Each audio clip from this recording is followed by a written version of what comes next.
어떤 사람은 병거, 어떤 사람은 말을 의지하나 우리는 여호와 우리 하나님의 이름을 자랑하리로다. 아멘. 우리의 인생의 진정한 목자 되시고 우리의 삶의 이유와 목적 되신 하나님, 주님의 은혜와 사랑에 감사와 찬송을 올려드립니다. 우리에게 새날을 허락하시고 오늘 첫 시간 먼저 하나님을 예배하게 하시니 감사를 드립니다.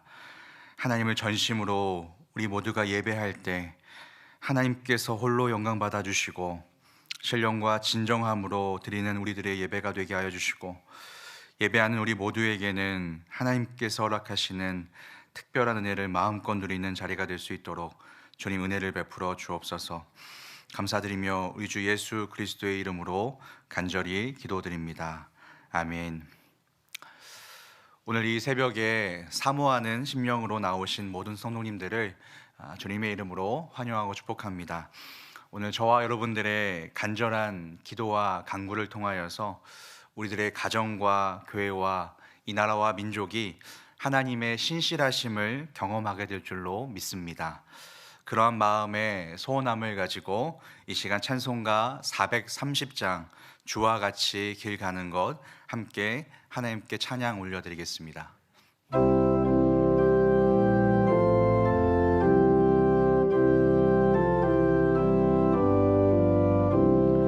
주와 같이 길 가는 것 즐거운 일 아닌가. 우리 주님 걸어가신 발자취를 밟겠네. 한 걸음 한 걸음 주 함께 날마다 우리 걸어가리.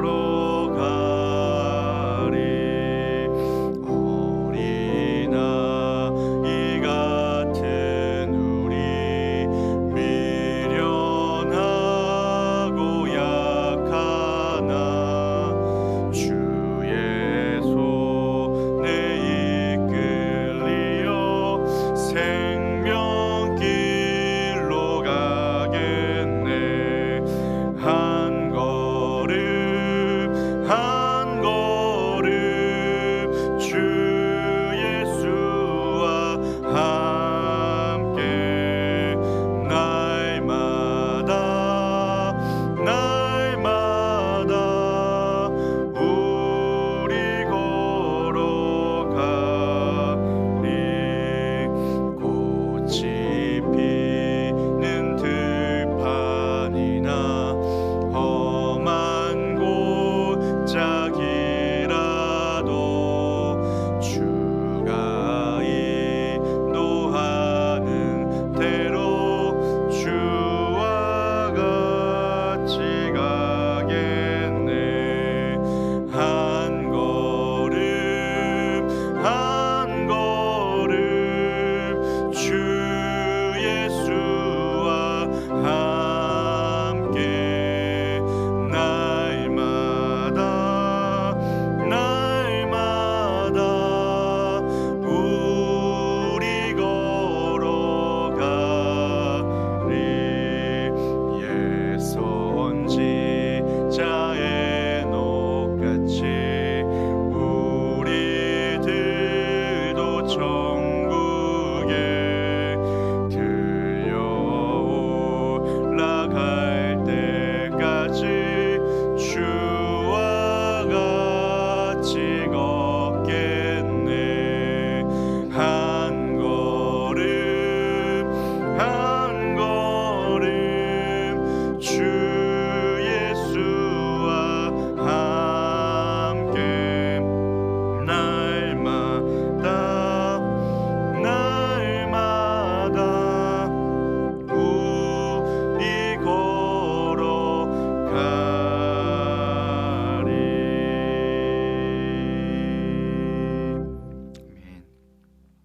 오늘 우리에게 주시는 하나님의 말씀은 신약성경 누가복음 23장 1절부터 12절까지의 말씀입니다. 제가 가지고 있는 성경으로 신약성경 137페이지에 있습니다. 본문의 말씀을 함께 교독하도록 하겠습니다. 제가 먼저 읽겠습니다. 하나님의 말씀입니다.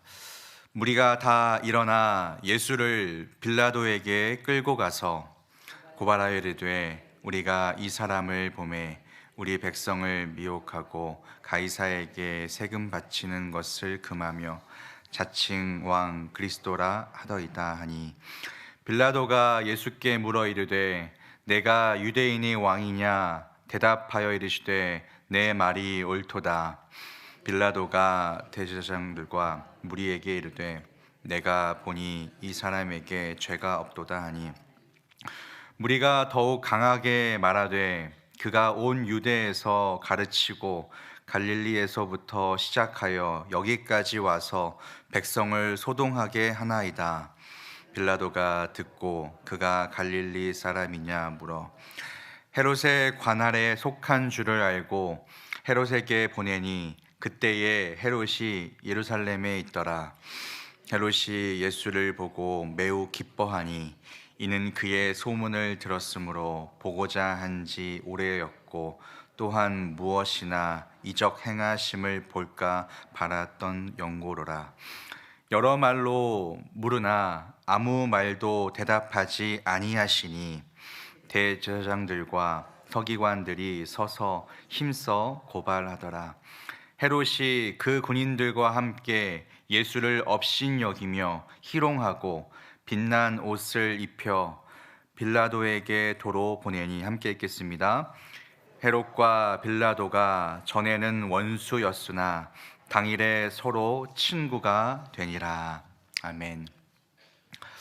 오늘 우리가 함께 읽은 이 본문 말씀과 같은 내용을 소개하고 있는 마태복음과 마가복음의 말씀을 보게 되면, 본문 말씀 가장 첫 번째로 나오게 되는 단어인 이 무리라는 사람들은 대제사장, 그리고 백성의 장로들, 그리고 서기관으로 불리우는 유대 종교 지도자들로 소개하고 있는 것을 볼 수 있습니다.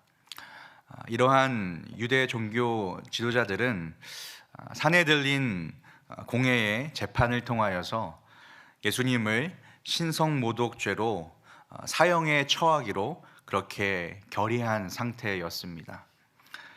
그러나 당시 로마의 지배 아래 있었던 이 사내들인 공회에는 사형을 집행할 수 있는 그러한 권한이 없었습니다. 그래서 이 유대 지도자들은 당시 로마의 총독이었던 그 빌라도의 정치적인 재판을 이용하여서 예수님을 사형에 처하려는 그러한 악한 계획을 가지고 있었습니다. 그런데 그들이 주장했었던 그 예수님의 죄는 사실 정치적인 것이 아니라 종교적인 것으로 죄를 삼았다는 것이 그들에게는 한 가지 문제였습니다.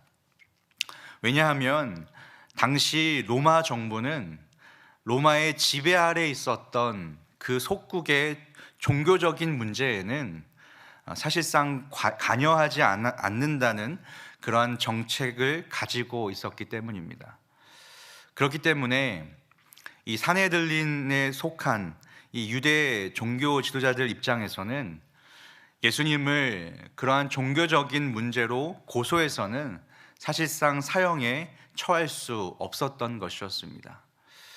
그래서 결국 로마에서 심각하게 여길 만한 그러한 정치적인 죄목을 그들이 만들어서 예수님을 고소했던 것이었습니다.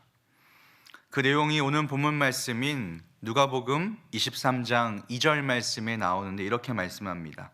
고발하여 이르되 우리가 이 사람을 보매 우리 백성을 미혹하고 가이사에게 세금 바치는 것을 금하며 자칭 왕 그리스도라 하더이다 하니. 아멘.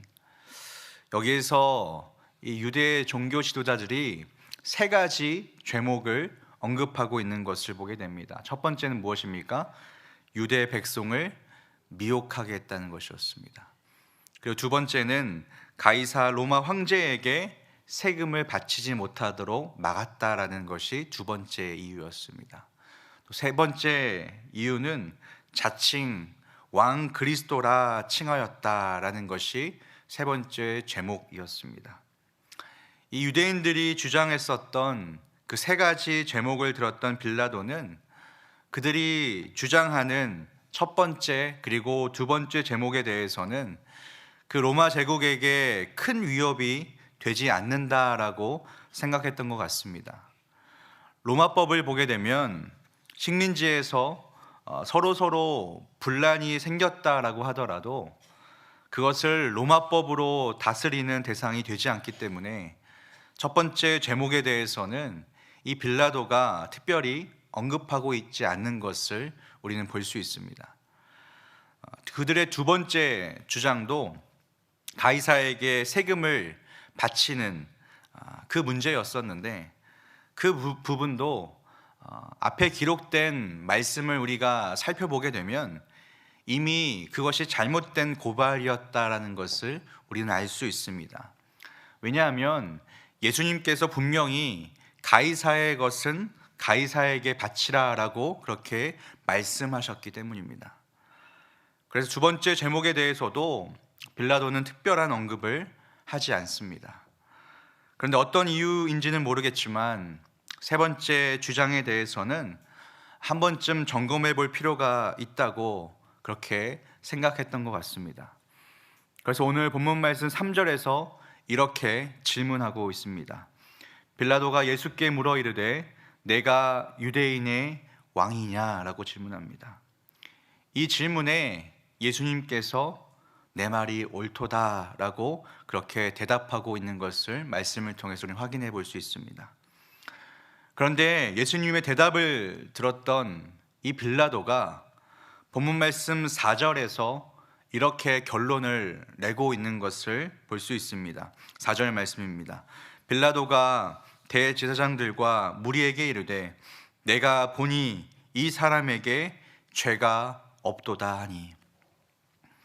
이 빌라도는 그 예수님에게는 죄가 없다라고 결론 짓는 것을 볼 수 있습니다.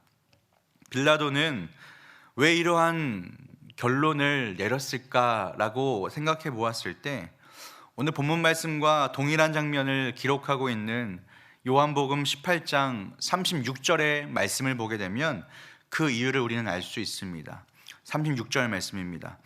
예수께서 대답하시되 내 나라는 이 세상에 속한 것이 아니니라. 만일 내 나라가 이 세상에 속한 것이었더라면 내 종들이 싸워 나로 유대인들에게 넘겨지지 않게 하였으리라.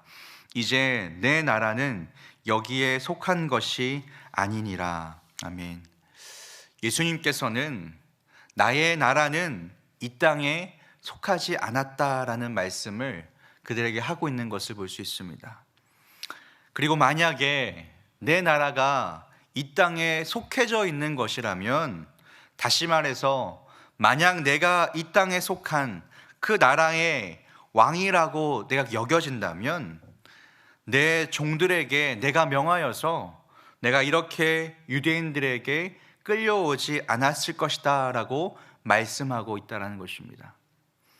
그런 이야기를 들었던 이 빌라도가 자신이 생각하기에도 예수님은 유대인들이 고발했던 것처럼 정치적으로 로마 황제에게 위협되지 않는다라고 그렇게 판단했던 것 같습니다. 그래서 예수님에 대한 무죄를 분명하게 선언했던 것입니다.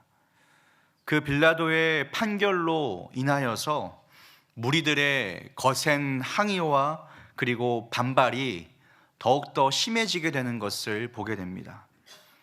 그래서 이 빌라도는 무죄라고 분명하게 생각했고 그렇게 선언했음에도 불구하고 예수님을 쉽사리 풀어주지 못했습니다. 분명히 예수님에게는 그러한 죄가 없다라는 것을 알게 되었고, 그리고 죄가 없다라고 그렇게 분명하게 판결하였지만 정작 예수님을 풀어주지 못하는 그러한 모습을 우리는 말씀을 통해서 확인해 볼 수 있습니다. 빌라도의 입장에서는 예수님을 사형에 처할 그러한 명분도 없었지만, 그렇다고 맹렬하게 항의하고 있는 그 유대인으로부터 예수님을 풀어줄 그런 용기도 없었다라는 사실입니다. 그러던 중에 이 빌라도가 예수님께서 헤롯 왕이 다스리고 있는 그 갈릴리 지역 출신인 것을 알게 됩니다. 당시 로마법에 의하면 1차적으로 재판권은 그 지역의 분봉왕에게 있었다라고 합니다. 그래서 빌라도는 마침 껄끄러운 이 예수님에 대한 재판을 갈릴리 지역을 다스리고 있었던 그 분봉왕 헤롯에게 전달시키면서 골치 아픈 문제로부터 벗어나려고 하는 그런 생각을 했었던 것 같습니다. 그래서 그렇게 이 빌라도는 갈릴리의 분봉왕이었던 그 헤롯에게 예수님에 대한 재판을 넘기게 됩니다.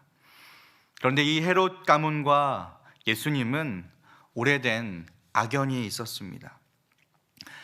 이 헤롯 왕은 자신의 잘못된 그런 선택에 대해서 올바른 방향을 잡아주고 있었던 그 세례 요한의 영적인 그런 충고를 무시하고 세례 요한을 죽인 그러한 왕이었습니다.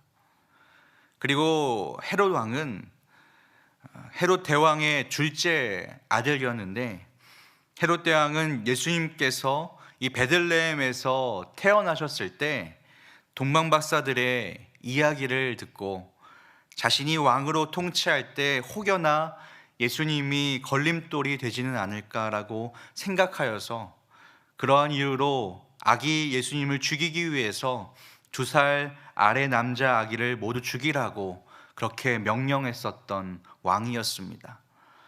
자신이 왕으로 통치할 때 방해가 될 만한 그러한 싹을 미리 잘라버리려고 했던 것이었습니다. 그 헤롯 대왕의 아들 이 헤롯 왕도 예수님을 결코 좋게 보지 않았습니다. 왜냐하면 아까 말씀드렸던 것처럼 헤롯 왕은 과거에 자신의 죄를 지적했던 그 요한을 죽이면서 세례 요한만 죽이면 모든 것이 잘 풀리고 모든 것이 끝이다라고 생각했는데, 예수님의 가르침과 그리고 예수님께서 베푸신 그 기적에 대한 소식을 접하게 되면서 그 예수님으로부터 그 자신이 죽인 세례 요한의 모습을 떠올리게 되는 그런 것을 경험하게 되었던 것입니다. 그래서 마음 한켠에 유대인들과 같이 예수님을 향하여서 불편한 마음을 가지고 있었다라는 것입니다. 그런데 헤롯은 이전부터 예수님의 놀라운 이적에 대한 소문을 들었고, 그 소문으로 인하여서 예수님에 대한 큰 관심을 갖고 있으면서 언젠가는 예수님을 만나서 예수님의 그 기적을 직접 눈으로 보고자 하는 그런 마음의 소원함을 가지고 있었습니다. 그런 관심을 갖고 있던 와중에 예수님을 직접적으로 만나게 되자 헤롯은 예수님에 대한 그 재판은 뒤로 한 채 예수님께서 행하신 그 기적을 직접 보는 것에 모든 마음이 쏠려 있었던 것을 우리에게 보여주고 있습니다. 그러나 예수님께서는 이 헤롯 앞에서 어떠한 기적도 보여주시지 않습니다. 그러자 헤롯이 예수님께 여러 가지 질문을 하면서 묻지만 예수님은 결코 그 질문에 일체 답을 하지 않으시는 것을 우리가 볼 수 있습니다. 결국 헤롯은 예수님을 조롱하고 어떠한 판결도 없이 빌라도에게 다시 돌려보낼 수밖에 없는 그러한 모습을 오늘 본문 말씀을 통해서 확인해 볼 수 있습니다. 이러한 모습도, 이러한 사건 역시도 이 헤롯 왕이 예수님에 대한 어떠한 죄도 찾아내지 못했기 때문에 이러한 모습을 보였다라고 우리는 볼 수 있습니다. 오늘 본문 말씀을 통하여서 저와 여러분들은 예수님께서 십자가에서 당하신 죽음이 그것이 자신의 죄값으로 인한 결과가 아니라는 것을 오늘 이 두 가지의 재판을 통하여서 분명하게 확인해 볼 수 있습니다. 누군가의 죄값을 치르기 위해서 예수님께서는 우리의 모든 죄값을 대속하시기 위해서 그 십자가를 지셨다라는 것을 우리에게 말씀하고 있다라는 것입니다. 바로 이 자리에 앉아 예배하는 우리들을 위하여서 예수님께서는 그 두 번의 재판을 통하여서 죄가 없다라는 것이 분명함에도 불구하고 그 십자가의 길을 걷게 되셨다라는 사실입니다. 예수 그리스도께서는 범죄한 우리들을 위해서 대신하여서 죽으셨다라는 사실을 오늘 이 아침에 분명하게 깨닫고 붙잡는 시간 되기를 간절히 소망합니다.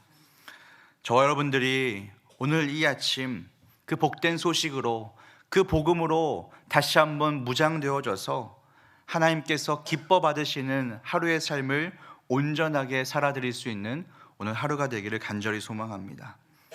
저와 여러분들이 이 복음의 능력, 이 복된 소식을 우리가 믿을 때에 우리는 예수 그리스도를 믿는 그 믿음으로 인하여서 영원한 생명을 누리게 된 줄로 믿습니다. 오늘 이 시간 빌라도와 헤롯 왕이 예수님을 신문하는 그 장면을 통하여서 아무 죄가 없으신 그 예수 그리스도를 다시 한번 확인하고 확증하며 다시 한번 우리의 마음 가운데 받아들이는 그런 은혜의 시간이 된 줄로 믿습니다. 예수님께서 십자가에서 흘리신 그 피가 자신의 죄 때문에 흘리신 피가 아니라 전적으로 하나님의 자녀들을 위한 그 보혈의 피였고 대속의 죽음이었다는 사실을 오늘 이 시간 깊이 묵상하면서 그 하나님의 조건 없는 은혜와 사랑에 늘 감사와 감격하며 그 은혜에 합당한 삶을 살아갈 수 있는 저와 여러분들의 평생의 삶이 되기를 주님의 이름으로 간절히 소원합니다. 이 시간 말씀을 기억하면서 함께 기도하실 때 이렇게 함께 기도하기를 원합니다. 그 어떠한 죄도 없으신 주님께서 우리 모두를 그 십자가의 보혈로 구원하시고 우리의 모든 죄값을 대속하시기 위해서 하나님의 언약의 말씀을 성취하시기 위해서 우리 주님께서는 그 십자가에서 모든 고통과 조롱을 참으시고 하나님과의 단절을 참으시고 죽임을 당하셨습니다. 이 복음이 우리들이 오늘 하루를 살아갈 때 십자가의 길을 함께 걸어갈 수 있는 힘이 되게 하시고 하나님 나라에 대한 소망을 품고 살아갈 수 있는 그러한 원동력이 되게 하여 주옵소서. 이러한 기도의 제목으로 이 시간 합심으로 기도하실 때 저를 따라 고백하며 기도하기를 원합니다. 주여 우리가 부르짖나이다. 주여 은혜를 주옵소서. 함께 기도하겠습니다. 사랑과 은혜가 풍성하신 하나님 아버지, 주님의 은혜와 사랑을 감사를 드립니다. 오늘 하나님의 말씀을 통하여서 그 예수 그리스도의 그 십자가 사랑, 죄가 없으신 주님께서 우리를 위하여서 십자가에서 몸짓겨 피 흘리신 그 주님이심을 다시 한번 확증하는 이 귀한 말씀의 은혜를 허락해 주심을 찬양합니다. 우리를 구원하시고 우리를 모든 죄값을 대속하시기 위해서 그 하나님의 언약의 말씀을 성취하시기 위해서 그 십자가에서 모든 조롱과 고통을 참으시고 하나님과의 단절까지도 끝까지 참으시며 십자가에서 죽임당하시고 우리를 위해서 다시 사신 그 예수 그리스도의 십자가 사랑, 그 복음의 능력을 다시 한번 힘입습니다.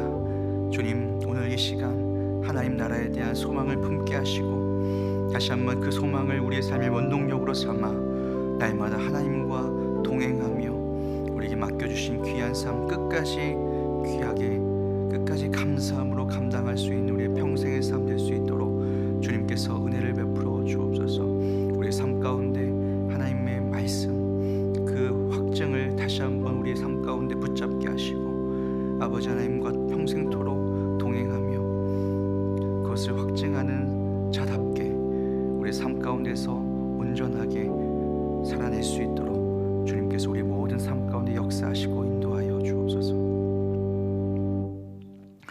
존귀하신 하나님 아버지, 주님의 은혜와 사랑에 감사와 찬송을 올려드립니다.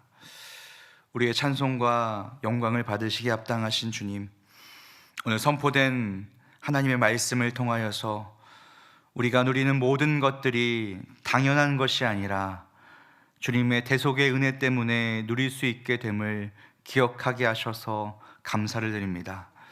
우리에게 허락하신 그 보혈의 은혜, 그 대속의 은혜에 걸맞는 합당한 삶을 살아가는 우리들의 평생의 삶이 될 수 있도록 주님께서 은혜를 베풀어 주옵소서.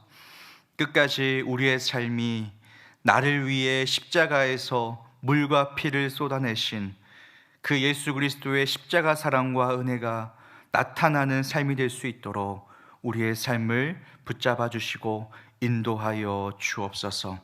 이 모든 기도에 신실하게 응답하실 주님을 기대하며 기도할 때 우리의 모든 삶의 이유와 목적 되시는 예수 그리스도의 이름으로 간절히 기도합니다. 아멘. 이 시간 주님 가르쳐 주신 기도로 예배를 마치겠습니다. 하늘에 계신 우리 아버지여, 이름이 거룩히 여김을 받으시오며 나라의 임하옵시며 뜻이 하늘에서 이루어진 것 같이 땅에서도 이루어지리이다. 오늘날 우리에게 일용할 양식을 주옵시고 우리가 우리에게 죄 지은 자를 사하여 준 것 같이 우리의 죄를 사하여 주옵시고 우리를 시험에 들게 하지 마옵시고 다만 악에서 구하옵소서. 대개 나라와 권세와 영광이 아버지께 영원히 있사옵나이다. 아멘. 이 시간에는 100대 기도문을 함께 합독하면서 기도하기를 원합니다. 영적 글로벌 플랫폼의 사명을 감당하는 우리들의 기도, 100대 기도 제목을 가지고 함께 기도하도록 하겠습니다. 오늘 목요일은 대사회적 책임을 위해 함께 기도하도록 하겠습니다. 저와 여러분들이 합독하여 기도하겠습니다. 각 기도문을 읽고 아멘 하시면 되겠습니다. 함께 읽겠습니다. 사랑의 교회가 고난 자본을 가지고 대사회적 책임과 나눔을 온전히 감당하며 가난한 이들을 사랑으로 품고 안아주는 따뜻한 공동체가 되어 예수님의 사랑을 전하게 하옵소서. 아멘. 지역과 문화를 위한 기도입니다. 함께 읽겠습니다.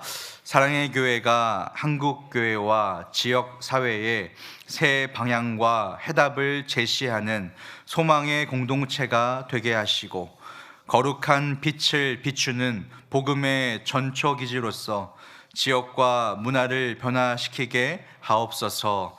아멘. 대사회적 책임부서 사역을 위한 기도입니다. 함께 읽겠습니다. 의료 선교회를 통해 의료 사각지대에 방치된 이들을 그리스도의 사랑으로 회복시키시고 사랑의 복지재단과 구립서초노인 요양센터를 통해 회복과 부활의 소망을 경험하게 하옵소서. 아멘. 저희가 함께 마음을 다하여 합독하였을 때 하나님께서 들으시고 응답하여 주셨음을 확신합니다. 오늘 목요일은 목회자와 평신도 지도자들을 위해 특별히 함께 기도하는 시간입니다. 사랑의 교회 모든 목회자들과 그리고 평신도 지도자들에게 성령의 충만함으로 부어주시고 영감의 갑절의 은혜로 채워주셔서 하나님의 마음에 합한 그러한 목회자, 하나님의 마음에 합한 그러한 평신도 지도자들이 될 수 있도록 주님 은혜를 베풀어 달라고 함께 기도해 주시고 함께 개인 기도하시다가 평안히 돌아가시기 바랍니다. 함께 기도하시겠습니다. 사랑과 은혜가 풍성하신 하나님 아버지, 주님 이 시간